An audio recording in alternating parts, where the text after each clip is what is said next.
ఒక అబ్బాయి అడవికి వేటకి వెళ్ళాలనుకున్నాడంట. వెళ్ళాలన్నాడంట. ఒరే బాబు వద్దురా నాయన, అడవి పందులు వాటికి ముళ్ళు ఉంటాయి, చాలా డేంజరస్, నువ్వు వెళ్ళబాకు అని చెప్పాడు. అయినా కానీ నేను వెళ్తాను అని చెప్పేసి అన్నాడు. సరే వెళ్తే కానీ మీ క్రూరమైన జాగ్రత్తగా ఉందని చెప్పాడు. వీడేం చేశాడంటే వెళ్తా ఒక 9 లడ్డులు ప్యాకెట్ చేసుకొని తీసుకెళ్ళాడు. వెళ్ళి ఒక చెట్టు ఎక్కడ ఒక అడవి పంది వచ్చిందంట. ఒక లడ్డు వేసాడు. వెళ్తే ఇంకానే లడ్డు ఎక్కడ ఉంది? ఒరే ఇంతకుముందు అన్ని తిన్నాయి, చిలకడ దుంప తిన్నాము, ఆ దుంప తిన్నాము, ఎంత తీపి లేవు, ఇది భలే తీపి ఉంది, ఇది భలే ఊళ్ళో అన్నాడు. 2వ లడ్డు వేసాడంట. ఇదేం చేసిందంటే అది కూడా తిని అసలు మంచి స్వీట్ అయినా చిలకడ దుంపలో ఒక ఆయన వేస్తున్నాడు, రండి చెప్పేసి వెళ్ళి ఇంక కొంతమందిని తీసుకొస్తున్నాడు. అది కూడా ఏం చేస్తున్నాడు లడ్డు. అట్లా ఆ అడవిలో ఉన్న పందులన్నీ ఇప్పుడు ఎక్కడికి వచ్చింది తెలుసా?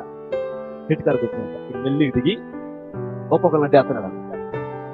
ఆయన ఏం చేయట్లా, లడ్డు కోసం ఆయన వైపు ఏం చేస్తున్నారు, చూస్తా ఉన్నారు. చక్కగా తీసుకెళ్ళాడంట, నేరుగా తీసుకెళ్ళాడంట పందుల ఫామ్లోకి. ఎక్కడ తీసుకెళ్ళాడు? పందుల ఫామ్లోకి తీసుకొని వెళ్ళి ఒక్కొక్క దాన్ని ఏం చేశాడు చెప్పండి?